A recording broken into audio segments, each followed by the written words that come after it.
Hello everyone, welcome to my channel. हा किडा जर तुमच्या घरात आढळत असेल तर तुमच्या घरावर बाधा केलेली आहे. आपल्या जवळपास असे अनेक लोक असतात ज्यांना आपलं हसणं, बागडणं, सुखात राहणं, प्रगती करणं रुचत नाही, आवडत नाही. असे लोक तोंडावर तर काहीच बोलत नाही, मात्र पाठीमागे काहीतरी करणे, बाधा, काळी जादू, तंत्रविद्या असे अनेक प्रकार करतात की ज्यामुळे आपल्या घरात अचानक आजारपण वाढणं, लहान मुलं किरकिर करणं, आपला जो उद्योग व्यवसाय आहे त्यातून आपल्याला पैसे येतात तो पैशाचा स्रोत अचानक मंदावणं, पैसे अचानक कमी येऊ लागतात आणि कधी कधी तर ते पूर्ण बंद होऊन जातात. तुम्ही जो काही व्यवसाय करतात त्यातून जो काही पैसा कमावताय तो येणारा पैसा थांबतो. घरामध्ये सतत वादविवाद होऊ लागतात. जे तुम्ही सुखामध्ये अगदी पती पत्नी असेल, आनंदाने एकमेकांसोबत राहत होता, तुमच्यामध्ये विदुष्ट होऊ लागतात. लहान सहान कारणांमुळे तुम्ही भांडू लागतात. तुमचं घर मोडकळीस येतं, बरबाद होऊन लागतं. आता हे सगळं काही अचानक होत नाही. या निसर्गाकडून आपल्याला असे काही संकेत वेळोवेळी मिळत असतात जे सांगतात की आपल्यावर, आपल्या घरावर, घरातील लोकांवर, लहान मुलांवर कुणीतरी काहीतरी बाधा उत्पन्न करत आहे आणि ते संकेत देण्याचा निसर्ग प्रयत्न करतो. आता हे संकेत समजून घ्यायचं की नाही हे आपल्यावरती आहे. त्यातील 2 संकेत आज आपण पाहणार आहोत आणि असे संकेत जर तुम्हाला मिळाले हे तर तुम्हाला जाणवू लागेल की हो, कुणीतरी काहीतरी केलेलं आहे. तर अशा वेळी सावध व्हा. एक अत्यंत प्रभावशाली उपाय सांगते. हा उपाय अगदी लागलीच त्याच दिवशी जेव्हा तुम्हाला समजेल, अगदी त्याच दिवशी तो उपाय करून टाका. संकेत नंबर 1. आपल्या घरामध्ये जर काळ्या रंगाचा भवरा असेल, ज्या प्रकारे घरमाशी असते, मधमाशी असते किंवा गांधील माशी असते, त्या प्रकारे त्यांच्याहूनही मोठा जाडसर असा काळ्या रंगाचा भुंगा असतो. त्याचा रंग चमकदार असतो.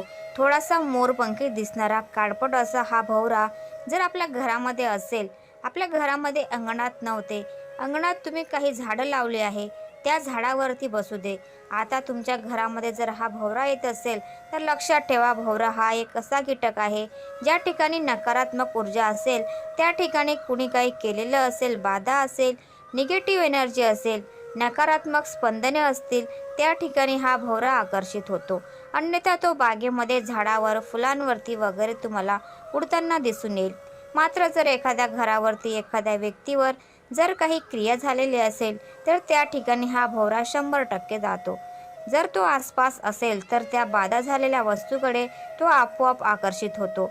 तुमच्या घरात जर भवरा आला तर सावध व्हा. थोडंसं निरीक्षण करा की आपल्या घरामध्ये, घरातील लोकांच्या व्यवहारामध्ये, वागण्यामध्ये काही बदल होऊ लागलेत आहेत का? घरामध्ये जी संपत्ती, जे धन येतं, त्या धन येण्याच्या स्रोतांमध्ये किंवा धन येण्याच्या प्रमाणामध्ये काही कमी तर झालेलं नाही ना? मित्रांनो, तुम्हाला 100% दिसून येईल की काही ना काहीतरी बाधा तुमच्या घरात उत्पन्न होत आहे.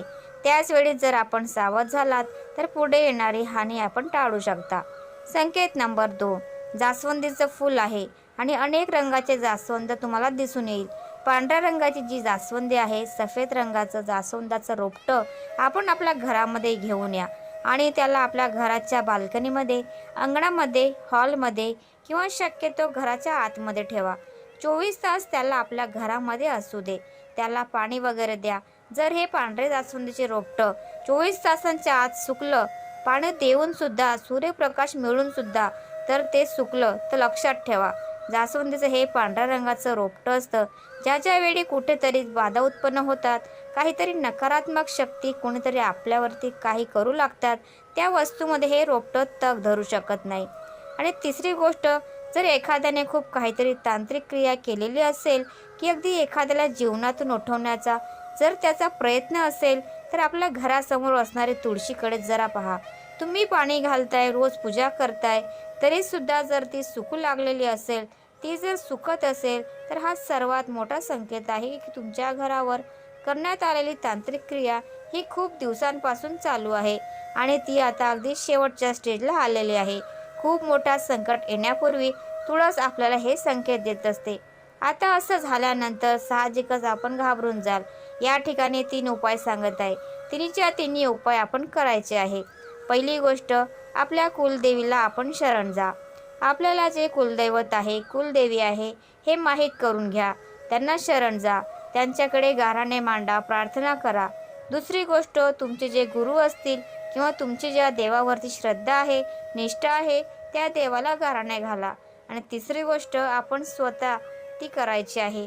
मार्केटमध्ये तुम्हाला पिवळी मोहरी मिळेल.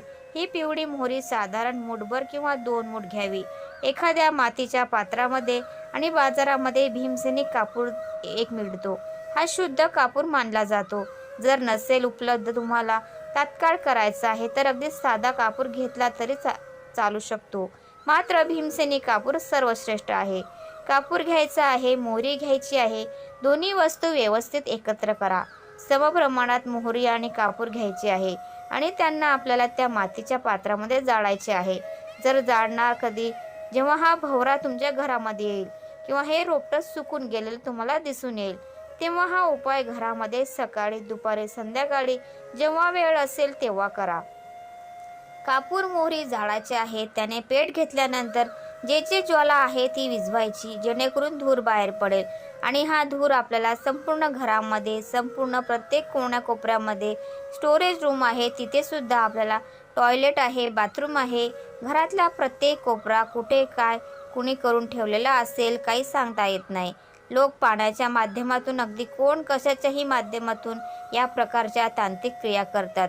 आणि म्हणून एकही कोपरा न सोडता संपूर्ण घरामध्ये बाल्कनी असतील त्या बाल्कनीमध्ये हा धूर आपण फिरवायचा आहे. हा उपाय भोवरा येतात तेव्हाही करा, रोपटं सुकलं तेव्हाही करा आणि येणाऱ्या प्रत्येक अमावस्याला हा उपाय रिपीट करा. जोपर्यंत तुम्हाला वाटत नाही की तुमचं घर हे पूर्वीप्रमाणे सुखी, संपन्न, समाधानी बनलेलं आहे, पैसा पूर्वीप्रमाणे येऊ लागलेला आहे, तोपर्यंत दर अमावस्याला हा उपाय रिपीट करा. हे जाणणारे आपल्या आसपासचेच असतात आणि लोकांना ओळखायला शिका. आणि त्यांच्यापासून शक्यतो आपले जे केस असतील, नखे असतात, आपली जी वस्त्र असतात, या गोष्टी अशा लोकांच्या हाती लागणार नाही याची काळजी घ्या.